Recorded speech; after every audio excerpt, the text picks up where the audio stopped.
Chers Monégasques, chers résidents, chers salariés, le 17 mars dernier, je m'adressais à vous pour annoncer le confinement de la Principauté de Monaco en raison de la pandémie du Covid-19 qui se répandait à travers la planète.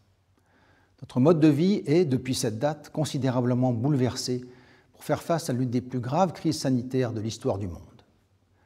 Elle nous impose des efforts importants car elle entrave nos libertés fondamentales. Ce soir, je veux rendre hommage et remercier, au nom de la population et en mon nom, les personnels de santé, les bénévoles des différentes associations de Monaco, et plus particulièrement la Croix-Rouge monégasque et autres organisations caritatives, les pharmaciens, la force publique, les services sociaux de la mairie qui ont été et sont toujours au chevet des personnes fragilisées par l'épidémie.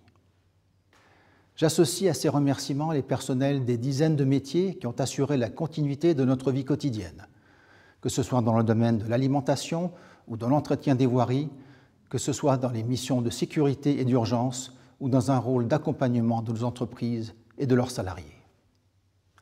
Au plan économique, je mesure les grandes difficultés auxquelles sont confrontés tous les acteurs économiques, quelle que soit leur taille.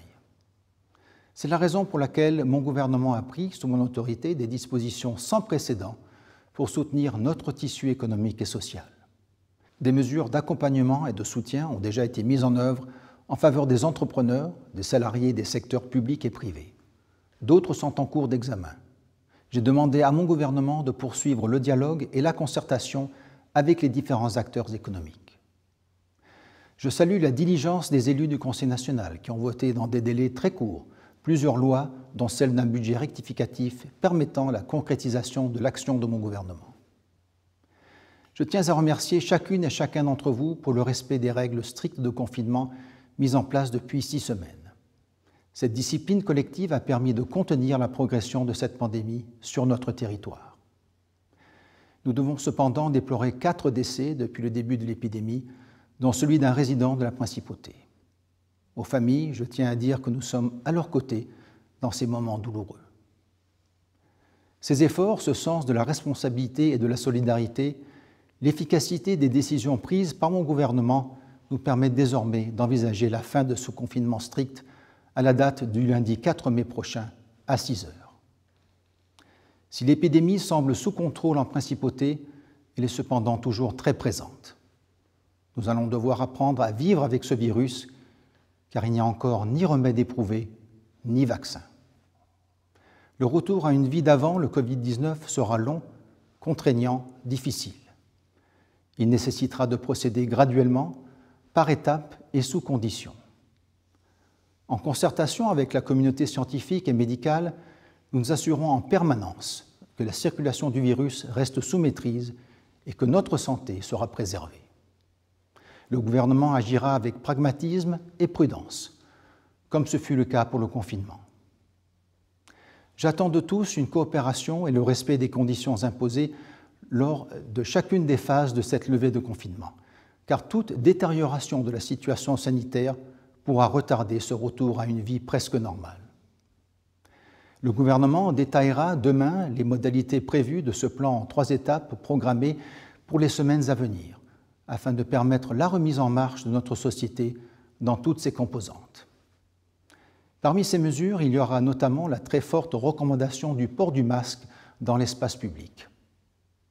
Avec le lavage très régulier des mains, le masque constitue l'une des barrières essentielles de protection individuelle et collective.